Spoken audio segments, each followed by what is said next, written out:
One thing I'll never forget about Breath of the Wild is the feeling I had when I learnt or discovered something new. I've addressed my several issues with the game in previous videos, including everyone's favorite NBC quote. I really should get that on a t-shirt. Depending on how they connect the first game to the sequel, that overall consensus may change. Because if I were to choose one Zelda game to play again for the first time, it would still be Breath of the Wild. And that's mostly because of the statement at the beginning of this video. My first big discovery was on the Great Plateau. I was walking around taking in what was one of the best tutorials I've seen, only to catch a glimpse of something out in the distance. It appeared to be a dragon, and it was massive. I expected it to be some mini-boss and was both excited and terrified. Unfortunately, or maybe fortunately, it wasn't an optional boss fight. This is one of the 3 dragons that appear in this game, their names being Farosh, Dinraal, and Naydra. The dragons are one of the things that felt like wasted potential in the game. Aside from needing their scales for shrines, no real interaction happens with them. Naydra has its own little quest that, I'll admit, was a real treat.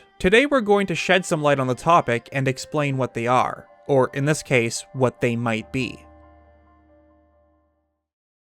Longtime Zelda fans will know that the names Farosh, Dinraal, and Naydra come from the 3 golden goddesses, Farore, Din, and Nehru. These deities formed the land that would become the Kingdom of Hyrule and had returned to the heavens. Though the connections don't stop there, the goddesses were the creators of the Triforce, a relic consisting of 3 pieces: power, courage, and wisdom. The scales of Dinraal, Farosh, and Naydra are required to uncover the shrines at the springs of, you guessed it, power, courage, and wisdom. Therefore, they are most definitely the goddesses we see in Ocarina of Time. Thanks for watching these first 2 minutes. While the connections to the deities exist, it doesn't confirm that they are one and the same. The 3 dragons are found in very specific locations within Breath of the Wild. You can catch a glimpse of Dinraal in Akala, Elden Mountains, and Tabantha, Farosh within Gerudo and Faron, and Naydra across the Lynels region. Each one is associated with a different element, those being of fire, electricity, and ice. The compendium states these are elemental spirits which take the forms of dragons, and that each served its respective spring since ancient times. But the term god is used in-game. Shay tells us of a tale long ago, where a dragon god split the mountain in half to forge a way through. He goes on to state that some have seen the shadow of a large creature on the surface of Lake Floria.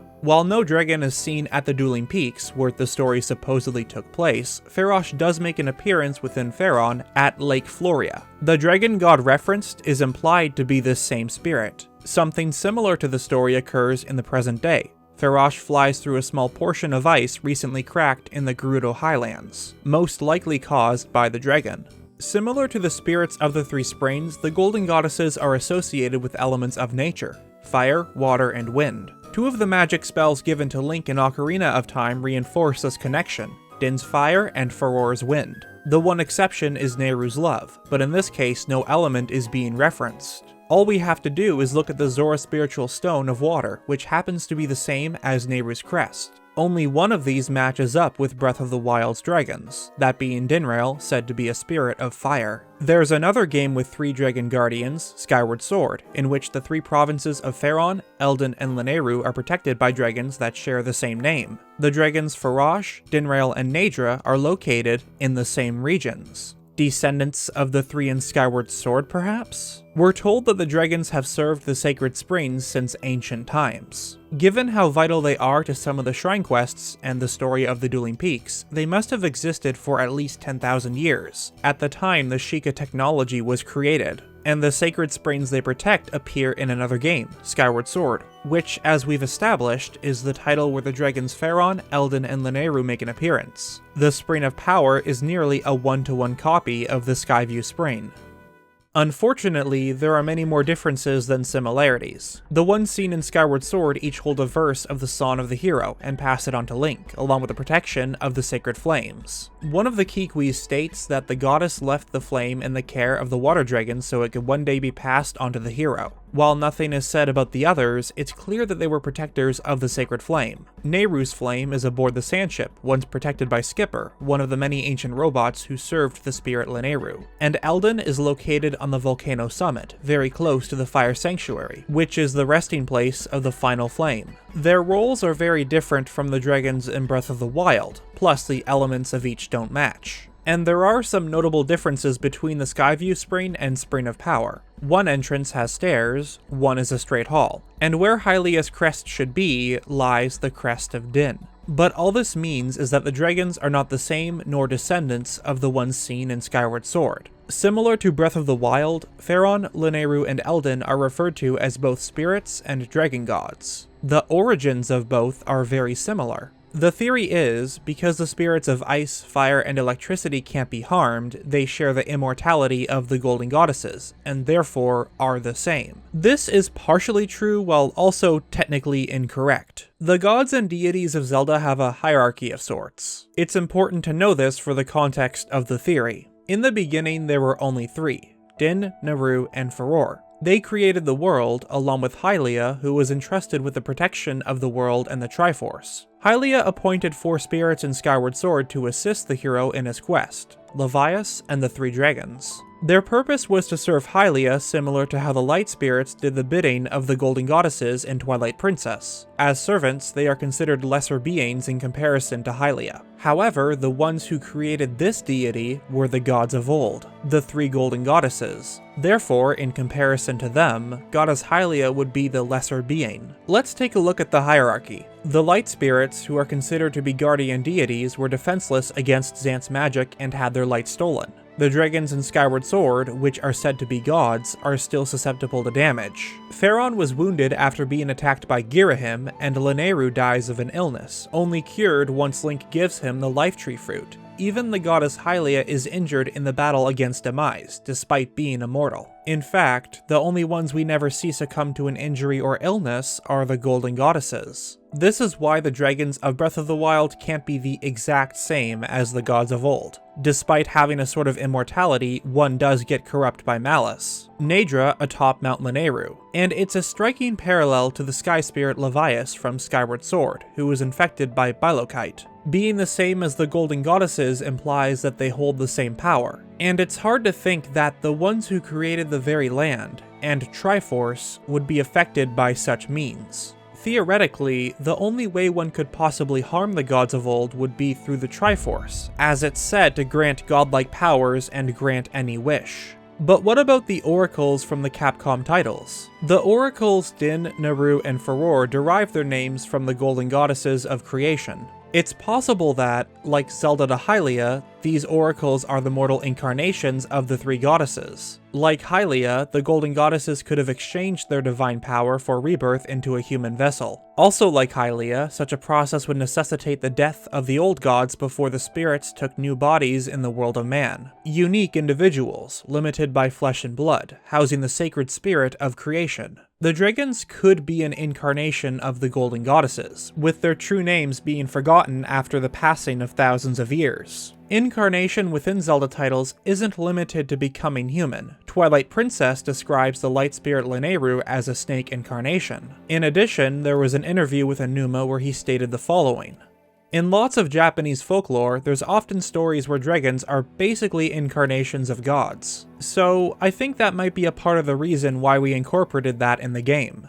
While the elements don't add up with the golden goddesses, it is a possibility." Breath of the Wild's dragons could simply be of the same origin as the ones from Skyward Sword. Deities that were created by either Hylia or the golden goddesses, with the sole purpose of serving Hylia. While the dragons from Skyward Sword protect the sacred flames and hold verses of the ancient song, there's one thing that they aren't tasked with: the protection of the sacred springs. Let's, for a moment, assume that the springs from Breath of the Wild are supposed to be the ones in Skyward Sword, and that Lynels holds a 3rd spring not seen in the game. Breath of the Wild's dragons may have existed back in this era and served as guardians for the springs. Since ancient times could mean 10,000 years, or possibly more. Parts of the dragon's hair have a whitish gray color, hinting at their age? Lynels is said to be the oldest of the three spirits, with an appearance that closely matches his age. Like many spirits, the elemental dragons are only seen by a select few.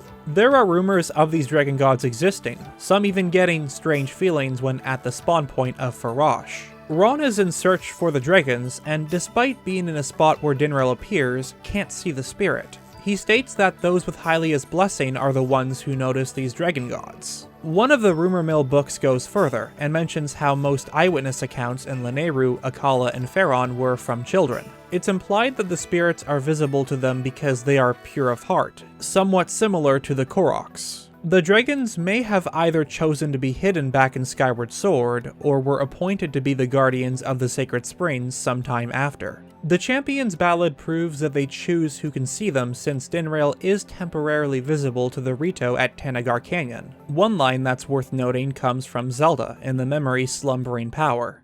I've spent every day of my life dedicated to praying. I've pleaded to the spirits tied to the ancient gods.